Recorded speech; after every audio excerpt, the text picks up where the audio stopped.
Good morning friends, நான் உங்கள் Chennai taxi man பேசுகிறேன். இப்போ நான் ரேப்பிடோ ஆன் பண்ணேன். நேற்றும் இன்றைக்கும் ரேப்பிடோவில் ஒரு நோட்டிஃபிகேஷன் வந்தது. அது என்னென்னா, cab for rent, are you interested அப்படின்னு சொல்லிட்டு எஸ்ஸா அப்படின்னு கேட்டுது. இது எதுக்கு கேட்குதுன்னா, கேப் ஃபார் ரெண்ட் மீன்ஸ் நம்ம ஓலா ஊபரில் ஹவர்லி பேக்கேஜஸ் இருக்குல்ல, 1 hour 2 hour மாதிரி 12 hours பேக்கேஜஸ் வரைக்கும் இவ்வளோ என்னென்ன ரேட்டு, அதை வந்து புதுசாக ரேப்பிடோவில் கொண்டு வராங்க. உங்கள் சப்போட ரேப்பிடோக்கு எஸ்னா எஸ்ன்னு சொல்லுங்கள், இல்லைன்னா அதை இன்ட்டு கொடுத்து க்ளோஸ் பண்ணிடுங்க. என்னை பொறுத்த வரைக்கும் ரேப்பிடோவில் நீங்கள் ஓகே கொடுத்தீங்கன்னா, நாளைக்கு ரெண்ட் வந்ததுன்னா உங்களுக்கு நல்ல ரெண்ட் பேக்கேஜஸ் தான் கொடுப்பாங்க. ஏன்னா பொதுவாக பார்த்தீங்கன்னா ஓலா ஊபரோட ரேப்பிடோ பொறுத்த வரைக்கும் கஸ்டமர்ஸ்க்கும் சரி கேப்டன்ஸுக்கும் சரி நல்ல பெனிஃபிட்டாக தான் இருக்குது.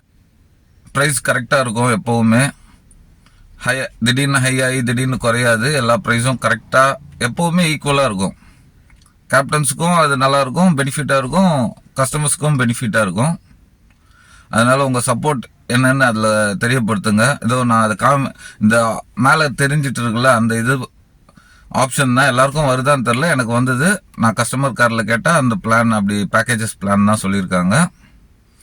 உங்கள் சப்போர்ட்டை இந்த சேனலுக்கும் சப்ஸ்கிரைப் மூலயமா தெரியப்படுத்துங்க. அதே மாதிரி டிரைவ் பண்ணும்போது சீட் பெல்ட் போட்டுட்டு டிரைவ் பண்ணுங்கள், சேஃபாக டிரைவ் பண்ணுங்கள். தேங்க்யூ.